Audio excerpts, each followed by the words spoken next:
Now we will discuss about bones. आज हम bones के बारे में बात करेंगे। बेसिकली बोन्स क्या होती हैं और इनका हमारी बॉडी के अंदर क्या फंक्शन होता है, इसके स्ट्रक्चर्स के बारे में कंप्लीट आज हम बात करेंगे। तो चलें स्टार्ट करते हैं। अगर मैं बोन्स की बात करूँ तो बोन्स एक ऐसा सब्सटेंस है जो हमारे स्केलेटन का मोस्ट इंपॉर्टेंट पार्ट को डिवेल्प करता है। यानी कि हमारी बॉडी के अंदर जो स्केलेटन होता है उसका कॉन्स्टिट्यूएंट पार्ट कौन सा होता है? बोन्स है। अगर मैं स्केलेटन की बात करूं तो बेसिकली स्केलेटन की दो टाइप्स हैं। एक को हम कहते हैं एक्सोस्केलेटन,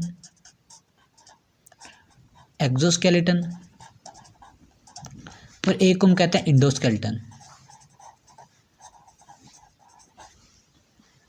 अगर मैं एक्सोस्केलेटन की बात करूं तो जो एक्सोस्केलेटन है ये किन के अंदर पाया जाता है? इनवर्टिब्रेट एनिमल्स के अंदर ये मौजूद होता है।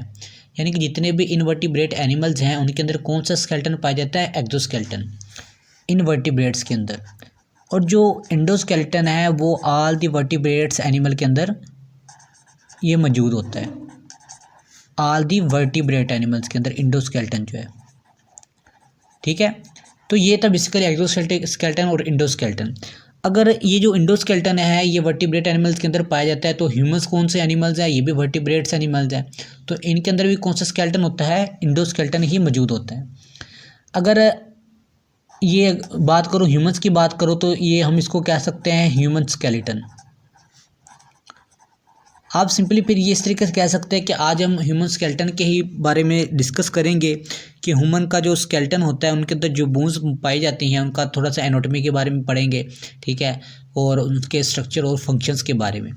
तो बेसिकली अगर मैं बोन्स की डेफिनेशन की बात करूं तो ये एक रिजिड और हार्ड स्ट्रक्चर होता है हमारे बॉडी का, जो क्या करता है कि यानी कि हमारी बॉडी को बहुत से प्रोटेक्शन, आप कह रहे मूवमेंट के अंदर बहुत से प्रोसीजर के अंदर, यानी कि हमारी मोस्ट ऑफ द लाइफ जो है ये किसके ऊपर एग्जिस्ट करती है? बोन्स के ऊपर। या आप सिंपल ये भी कह सकते हैं अगर हमारी बॉडी के अंदर बोन्स ना हो तो हमारा बॉडी का जो वजूद ही ना हो। आप सिंपली इस तरीके से इसकी डेफिनेशन कर सकते हैं। Bones are rigid structure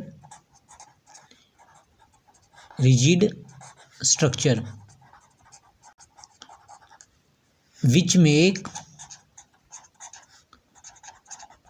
constituent and part of skeleton। तो बेसिकली हम इसको कहते हैं बोन्स कहते हैं। तो अब हम बात करते हैं बोन्स के स्ट्रक्चर की कि बेसिकली बोन्स जो है ये किस तरीके से बनी होती है, इसके स्ट्रक्चर के अंदर कौन कौन सी चीज़ें इन्वॉल्व होती हैं। तो हम बेसिकली सबसे पहले स्ट्रक्चर ऑफ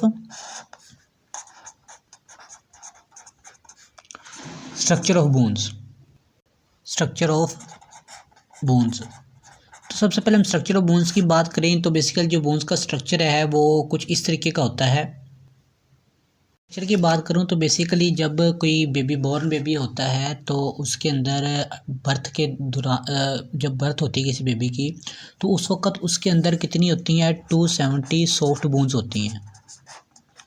270 सॉफ्ट बोन्स होती है एट बर्थ पे, ठीक है। जैसे ही वो अडल्ट होता है यानी ग्रो करता है, आफ्टर द अडल्ट यानी कि अडल्ट होने के बाद उसके अंदर कुछ बोन्स जो हैं वो फ्यूज़ हो जाती हैं और जो रिमेनिंग बोन्स है वो 206 बोन्स जो है वो बकिया रह जाती है आफ्टर हिज डेथ, यानी कि उसके मरने तक, यानी कि उसके बाद उसके कोई बोन्स फ्यूज़ नहीं होती, 206 बोन्स ही रह जाती है। अगर मैं सबसे लार्जेस्ट बोन्स की बात करूं जो हमारी बॉडी के अंदर, ह्यूमन बॉडी के अंदर सबसे लार्जेस्ट बोन है वो कौन सी है? वो है फीमर, जिसको हम थाई बोन भी कहते हैं, फीमर या थाई बोन। तो ये सबसे लार्जेस्ट बोन है हमारी बॉडी के अंदर। और अगर मैं स्मॉलेस्ट बोन की बात करूं तो सबसे जो स्मॉलेस्ट बोन है वो है हमारी ईयर की, मिडल ईयर के अंदर पाई जाती है। स्मॉलेस्ट बोन हमारे मिडल ईयर के अंदर पाई जाती है, मिडल ईयर में, ठीक है। मिडल ईयर जिसका नाम है स्टेप्स।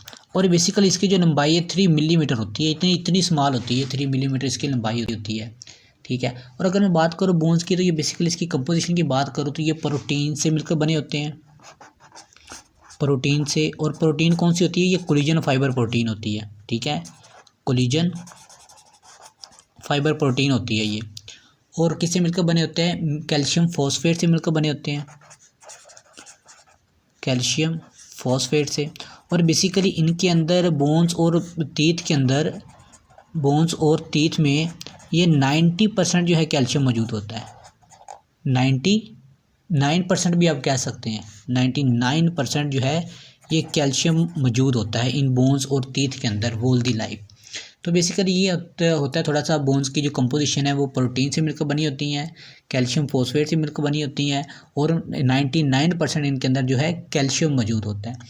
अगर बोन्स की बात करूँ इंटरनल स्ट्रक्चर की, तो सिमिलर उसी तरीके से होता है जिस तरीके से एक हनी कॉम्ब होता है, यानी कि शहद की मक्खी का जो छत्ता होता है हनी कॉम्ब, उसकी तरह का लाइक का इसके अंदर स्ट्रक्चर होता है बोन्स के अंदर। उसका स्ट्रक्चर भी मैं ड्रा करता हूँ ताकि इससे आपको ना इजीली समझ आ जाएगी। तो अगर मैं बोन्स के उसके स्ट्रक्चर की बात करूँ तो इसका कुछ स्ट्रक्चर जो है इस तरीके से होता है।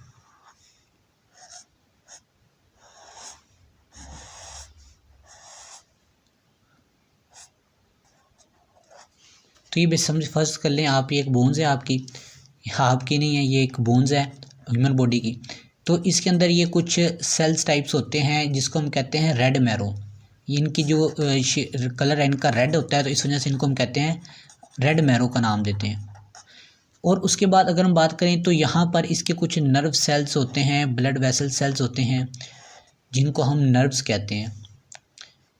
नर्व्स भी होती हैं यहाँ पे, और ब्लड वेसल सेल्स भी होती हैं जो इनके अंदर जो ब्लड की सप्लाई को परफॉर्म करती हैं, ब्लड वेसल्स होती हैं। और उसके बाद बात करूँ तो इनके अंदर कॉम्पैक्ट बोन होती हैं। यहाँ पर एक स्फेयर टाइप होती है कॉम्पैक्ट बोन। अभी मैं आपको इनके बताता हूँ कि दो तरह के टिश्यूज़ पाए जाते हैं इनके अंदर, एक तो होती है स्पंजी बोन्स होती है और एक होती है कॉम्पैक्ट बोन। ये कॉम्पैक्ट बोन होती है, और जो कॉम्पैक्ट बोन होती है उसके अंदर येलो मैरो मौजूद होता है। येलो मैरो, एक रेड मैरो होता है और एक येलो मैरो होता है। रेड मैरो कहाँ पर पाया जाता है? स्पॉन्जी बोन्स के अंदर। ये स्पॉन्जी बोन है, ठीक है। और जो येलो मैरो है वो कहाँ पर पाया जाता है? ये कॉम्पैक्ट बोन्स के अंदर। और उसके बाद बात करूँ तो ये इसका जो स्ट्रक्चर होता है, ये जो सेल्स होते हैं रेड मैरोज के सेल्स होते हैं, इनका आप देखेंगे तो ये कर्लिंग स्ट्रक्चर होता है, ट्रेबाक्यूल की लाइक, यानी कि ट्यूब्यूल्स की लाइक होता है इनका स्ट्रक्चर होता है, ठीक है। ये थोड़ा सा डीपली आप बाद में डिस्कस करेंगे क्योंकि इसका जो काफ़ी डीपली इसके बारे में स्टडी है। तो ये बेसिकली इस तरह का बोन्स का स्ट्रक्चर होता है। अब हम इसको बात करेंगे, इसके अंदर जो है दो टाइप्स के टिश्यू पाए जाते हैं। बोन जो है यानी कि composed of two types of tissue,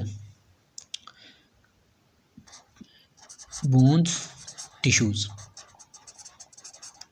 bones कितने टाइप के टिश्यू पाए जाते हैं? दो टाइप के। एक होते हैं कॉम्पैक्ट बोन होती है और एक होती है स्पॉन्जी बोन। एक कॉम्पैक्ट बोन होती है और एक होती है स्पॉन्जी बोन, स्पॉन्जी बोन्स। अगर मैं कॉम्पैक्ट बोन की बात करूं तो बेसिकली इसका जो दूसरा नाम है कोर्टिकल बोन है, कोर्टिकल बोन है इसका दूसरा नाम है। अगर मैं इसकी बात करूं तो ये हार्ड आउटर लेयर होती है, हार्ड सख्त होती है, आउटर लेयर होती है किसकी? बोन्स की, जो डेंस भी होती है, स्ट्रॉन्ग भी होती है। और ये किससे मिलकर बनी होती है? 80% ऑफ अडल्ट बोन मैस, यानी कि कॉम्पैक्ट बोन जो है हमारे बोन्स का 80% मैस बनाती है। बाकी जो 20% होती हैं वो कौन से होते हैं? स्पॉन्जी बोन्स होती हैं। और ये जो कॉम्पैक्ट बोन होती हैं ये हार्ड होती हैं, रिजिड होती हैं, हार्ड, रिजिड, स्ट्रॉन्ग और डेंस होती हैं, ठीक है। इनके जो स्ट्रक्चर कुछ इस तरह का होता है। अगर मैं स्पॉन्जी बोन की बात करूं तो बेसिकली स्पॉन्जी बोन्स का दूसरा जो नाम है कैंसिलस बोन है। क्या नाम है? कैंसिलस बोन्स, इसका दूसरा नाम कैंसिलस बोन है। ये बोन्स किससे मिलकर बनी होती है? ये इसका रोड लाइक स्ट्रक्चर होता है। कौन सा स्ट्रक्चर होता है? Rod like. और ये रोड लाइक स्ट्रक्चर ये लेस डेंस होता है as compare to compact bone, यानी कि कॉम्पैक्ट बोन की निस्बत ये ना ज़्यादा रिजिड होती है और ना ज़्यादा ये डेंस होती हैं। उसके बाद हम बात करते हैं कुछ बोन्स के अंदर सेल्स पाए जाते हैं जो डिफरेंट फंक्शंस को परफॉर्म करते हैं। सबसे पहले हम बात करते हैं कि ऑस्टियोब्लास्ट एंड ऑस्टियोसाइट्स सेल्स की। बोन्स के अंदर ऑस्टियोब्लास्ट एंड ऑस्टियोसाइट्स, अगर हम ओस्टियोब्लास्ट और ओस्टियोसाइट सेल्स की बात करें तो इनका क्या फंक्शन होता है, ये क्रिएटिंग बोन्स के अंदर ये अहम रोल प्ले करते हैं, यानी कि responsible for creating bones, responsible for creating bones, bones को बनाने के अंदर इनका बहुत ही अहम फंक्शन प्ले होता है। उसके बाद हम बात करेंगे ओस्टियोक्लास्ट की। एक होते हैं ओस्टियोब्लास्ट और एक होते हैं ओस्टियोक्लास्ट सेल्स। वो ओस्टियोक्लास्ट सेल्स का क्या काम होता है, ये बोन रीजोर्बिंग सेल्स होते हैं, यानी कि जब हमारी बोन्स फ्रैक्चर हो जाती है, बोन्स टूट जाती है, तो उसके अंदर जो वेस्ट मटेरियल होता है, बोन्स के फ्रैक्चर्स के जो पार्ट्स होते हैं, ये उन सेल्स को क्या कर देती है, रिजोर्ब कर देती है, यानी कि उनको वेस्ट कर देती है, यानी कि इसको आप सिंपली कह लें बोन रिजोर्बिंग सेल्स हैं। इनका फंक्शन जो है ओस्टियोसाइट, ओस्टियोक्लास्ट और ब्लास्ट सेल्स का, इनका फंक्शन बेसिकली जब बोन्स ब्रेकडाउन होती है फ्रैक्चर्स के दौरान, ट्रामा के दौरान जो बोन ब्रेकडाउन होती है उस वक्त, उसके बाद जो बोन नहीं बनती है, यानी कि फॉर्मेशन ऑफ बोन्स का जो प्रोसेस होता है उसके अंदर इन तीनों सेल्स का फंक्शन होता है। उसके बाद जो होते हैं कुछ इनऑर्गेनिक और मिनरल साल्ट्स भी पाए जाते हैं, कुछ नर्व्स और ब्लड वेसल्स भी पाई जाती हैं, कुछ बोन मैरो भी मौजूद होता है, बोन्स के अंदर बोन मैरो सेल्स भी होते हैं। अगर बोन मैरो सेल्स की बात करूं तो बेसिकली बोन मैरो सेल्स का भी जो है बहुत ही अहम फंक्शन होता है। अगर मैं बोन्स मैरो की बात करूं तो बोन मैरो बेसिकली उन तमाम बोन्स में मौजूद होता है जिनके अंदर स्पॉन्जी बोन्स पाई जाती हैं, यानी कि जिनके अंदर कैंसिलस बोन्स मौजूद होती है, स्पॉन्जी बोन, उन सब बोन्स के अंदर बोन मैरो मौजूद होता है। अगर बोन मैरो की बात करें तो ये किससे रिस्पॉन्सिबल होता है, ये maximum 2 million red blood cells को हर सेकंड में ये बिल्ड करता है। कितने? 2 मिलियन RBCs को, यानी कि रेड ब्लड सेल्स को एवरी सेकंड में ये क्या करता है, डेवलप करता है। और उसके बाद बात करें तो इसका ये क्या फंक्शन होता है, ये प्रोड्यूस लिम्फोसाइट, ये वाइट ब्लड सेल्स प्रोड्यूस करता है जो इन्वॉल्व होते हैं इम्यून रिस्पॉन्स में, यानी कि जो हमारी इम्यून सिस्टम को स्ट्रॉन्ग करते हैं, लिम्फोसाइट्स या white blood cells, WBCS, white blood cells, इनका क्या फंक्शन होता है, इन्वॉल्व होते हैं इम्यून रिस्पॉन्स में, हमारे इम्यून सिस्टम को क्या करते हैं, उनके अंदर जितने भी रिस्पॉन्स होते हैं उनके स्ट्रॉन्ग होने का, ये सारा इनके अंडर होता है, वाइट ब्लड सेल्स के अंडर होता है। तो बेसिकली कुछ एक्स्ट्रा सेलुलर मटेरियल्स भी हमारी बॉडी के अंदर पाए जाते हैं, यानी कि बोन्स के अंदर मौजूद होते हैं, उनके अंदर ऑर्गेनिक कंपोनेंट्स भी आ जाते हैं और इनऑर्गेनिक कंपोनेंट्स भी मौजूद होते हैं, एक्स्ट्रा सेलुलर मटीरियल।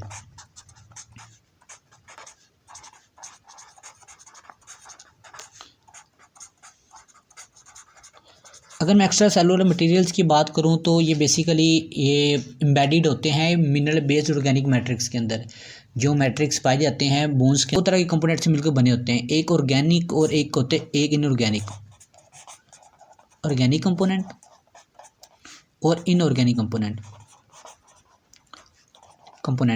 अगर मैं ऑर्गेनिक कंपोनेंट की बात करूं तो ये एक कोलेजन फाइबर से बने होते हैं, यानी कि जो जिस तरीके से प्रोटीन पाई जाती है बोन्स के अंदर, ये उनसे मिलकर ये ऑर्गेनिक कंपोनेंट बने होते हैं। जबकि इनऑर्गेनिक जो है इनके अंदर साल्ट्स मौजूद होते हैं, कैल्शियम और फॉस्फेट जो मौजूद होते हैं। कोलेजन बेसिकली क्या होता है कि एक टेंसाइल स्ट्रेंथ होती है जो बोन्स को एक स्ट्रेंथ प्रोवाइड करती है, यानी कि इलास्टिसिटी उनको प्रोवाइड करती है। तो बेसिकली ये था हमारा स्ट्रक्चर ऑफ बोन्स जो हमने डिस्कस किया। अब हम बात करते हैं फंक्शंस ऑफ बोन्स की, यानी कि हमारी बॉडी के अंदर जो बोन्स है वो कौन कौन से फंक्शन को प्ले करती हैं, उसका क्या इन्वॉल्वमेंट होती है, हम उसके फंक्शंस की बात करते हैं।